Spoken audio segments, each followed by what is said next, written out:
this installation is called For Whom the Tides Toll 2.0, and the 2.0 has a reason, because in fact it was an assignment to make this installation for a particular venue in Holland, which is called DordtYart, and it's an old shipyard.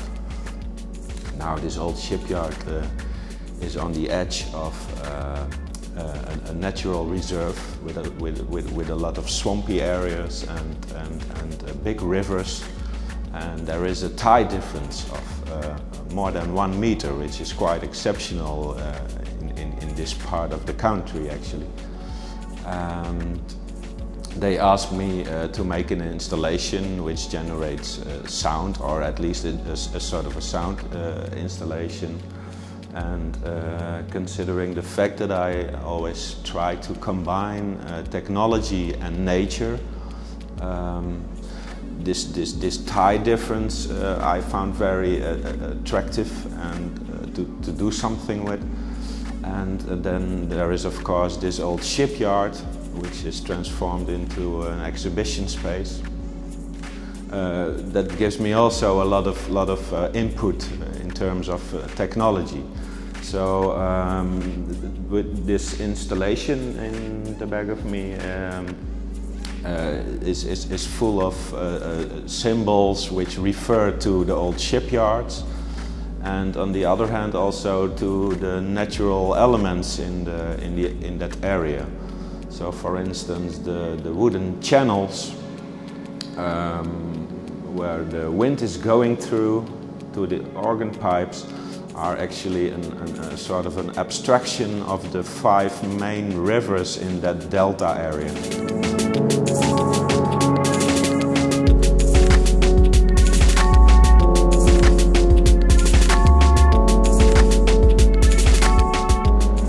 The first time that I built it was actually not with the plans which are now in this system, but I used the tie for changing the pitch of these organ pipes. And the organ pipes were used because that area was in the so-called Bible Belt, a very religious area in Holland.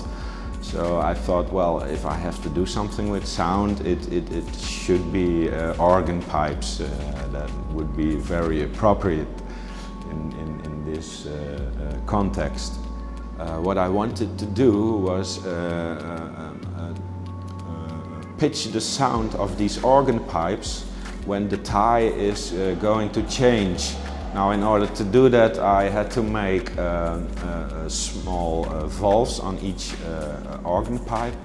So actually what I did is making sort of a flute out of each organ pipe by drilling holes in it, which you can see here. And these holes are covered by these valves, which are going up and down,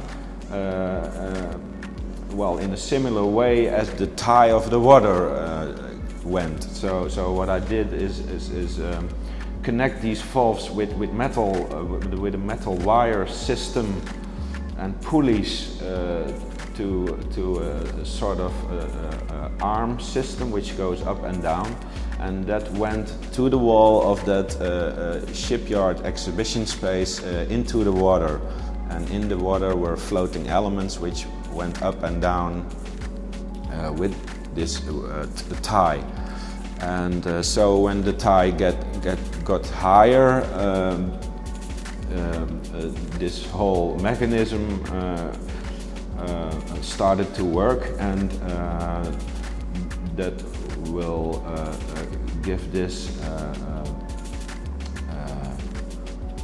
valves a sort of a movement. So at high tide the valves went up, and the whole pitch went up also. And this was in terms of between 10 and 12 hours. But of course there was an end to this exhibition, and I thought, well, it should be really a shame to if I only can show this piece in a venue where there is water and also a tide difference. That should narrow the possibilities enormous. So I thought, well, let's make a 2.0 version out of it and simulate this type by using plants and vases. And then I changed that tie story into a sort of an evaporation system.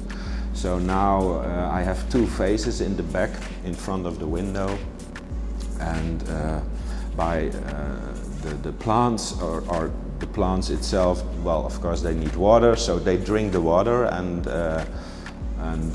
for the rest there is also water which just evaporates out of the vases, and therefore the vases get lighter and they will push upwards because they hang in springs, and these vases are also connected to the metal wire system. So when the water gets out of the vases, they go up and pull on the string, and thereby these valves go slowly up and pitches the sound as well.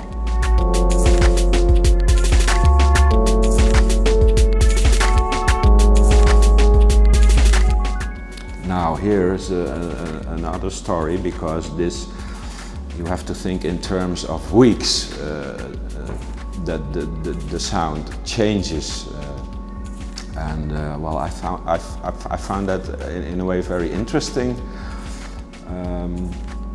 because one of my fascinations is also that we always try to control our lives and even nature itself by using and rely completely on technology. And what I try to do here is give a sort of reflection on the speed of nature itself. So the change of the pitch here is more in the mind than that you can really experience this pitch. And what I like about the natural element in all my installations is that they are very unpredictable, and most of the time they are very slowly. And this is well, a complete other way of experience something than what we do in real life, where everything has to go faster and faster all the time without having any time to reflect on it. So yeah, that's more or less what this installation is about.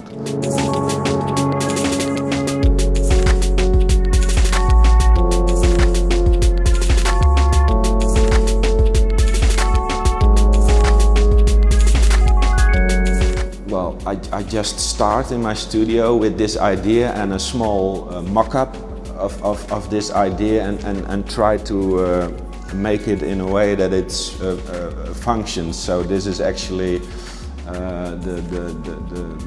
the time that I need to develop this idea and to experiment with this idea.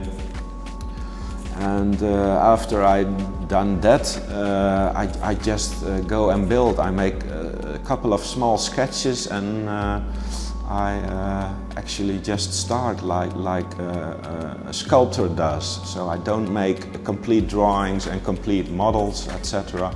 I just start. So in that way it also is interesting to do the whole production process, because I can change it whenever I like to, and think about the composition of each detail, etc., etc. So well, it looks very technical, but in a way it develops as a sculpture, and also I see it as a sculpture which is generating sound. So.